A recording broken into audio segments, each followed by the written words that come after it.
اعوذ باللہ من الشیطان اللعین الرجیم بسم اللہ الرحمن الرحیم۔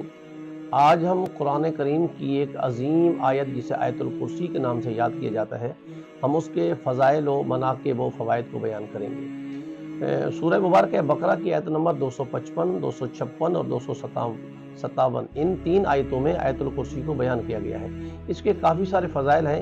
امام جعفر صادق علیہ السلام ارشاد فرماتے ہیں کہ جو بندہ ایک دفعہ آیت الکرسی کی تلاوت کرتا ہے، اللہ تعالیٰ اس سے دنیا اور آخرت میں 1000 ناپسند چیزوں کو دور فرما دیتا ہے، اور دنیا کی کم سے کم چیز جو ہے وہ فقر و فاقہ ہے، یعنی آیت الکرسی کی بدولت، آیت الکرسی کی برکت سے خداوند عالم اس سے فقر و فاقہ دور کر دیتا ہے، رزق میں فراوانی آ جاتی ہے، رزق میں تنگ دستی دور ہو جاتی ہے۔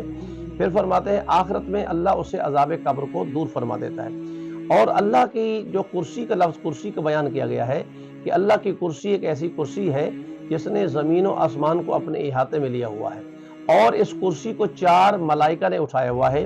ایک ملک جو ہے انسانی شکل میں ہے، ایک ملک جو ہے وہ حیوانی شکل میں ہے، ایک ملک جو ہے وہ گدھ کی شکل میں ہے، اور ایک ملک جو ہے وہ فرشتوں کی شکل میں ہے۔ جو انسانی شکل میں ہے وہ انسانوں کے لیے روزی طلب کر رہا ہے، جو حیوانات کی شکل میں ہے وہ حیوانات کے لیے روزی طلب کرتا ہے، جو گدھ کی شکل میں ہے وہ پرندوں کے لیے روزی تلاش کرتا ہے، روزی طلب کرتا ہے، اور جو شیر کی شکل میں ہے وہ بالخصوص شیر حیوانات کے لیے جو ہے اس کی روزی طلب کر رہا ہے۔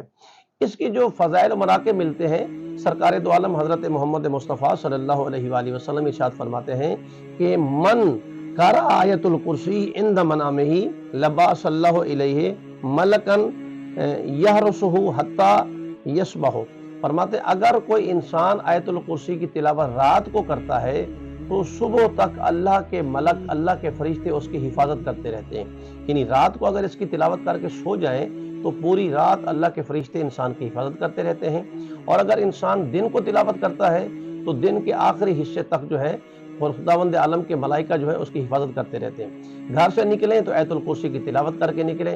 یہاں تک ملتا ہے کہ اگر جس گھر میں آیت الکرسی کی تلاوت کی جاتی ہے اس کے چاروں اطراف میں مشرق، مغرب، شمال اور جنوب، چاروں اطراف میں فیوز و برکات ہمسائے گھروں پہ بھی نازل ہوتے ہیں، اور تمام تر نحوس و بلیات کو خداوند عالم اس آیت الکرسی کی برکت کی فضیلت سے خداوند عالم اس کو دور کر دیتا ہے۔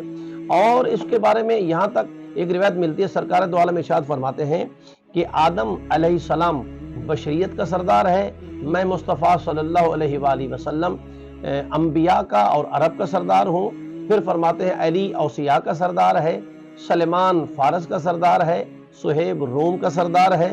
پھر سرکار دو عالم ارشاد فرماتے ہیں بلال حبش کا سردار ہے، کلام پاک یعنی قرآن مجید تمام کتابوں کا سردار ہے، سورہ بقرہ تمام سورتوں کی سردار ہے، اور آیت الکرسی سورہ مبارکہ بقرہ کے سردار ہے۔ اس کے کافی سارے فضائل ہیں۔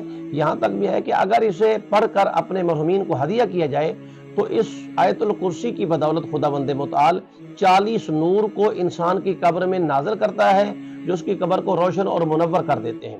یہاں تک بھی ہے کہ اصحاب کے درمیان بات چل رہی تھی کہ کون سی آیت افضل ہے، کوئی صحابی کہتا تھا کون سی، کوئی کہتا تھا کون تھی۔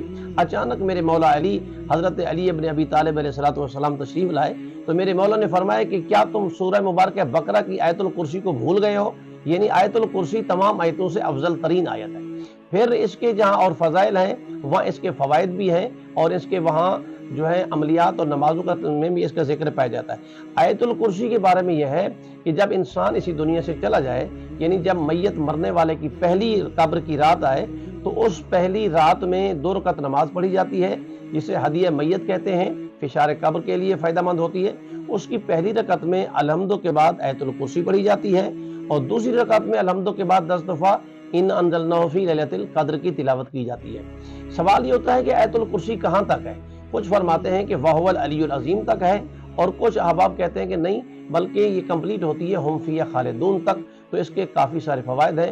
مومنین کو چاہیے کہ اپنی ان اعمال میں، اپنی عبادات میں اور اپنے ان وظائف میں آیت الکرسی کو وتیرہ بنائیں۔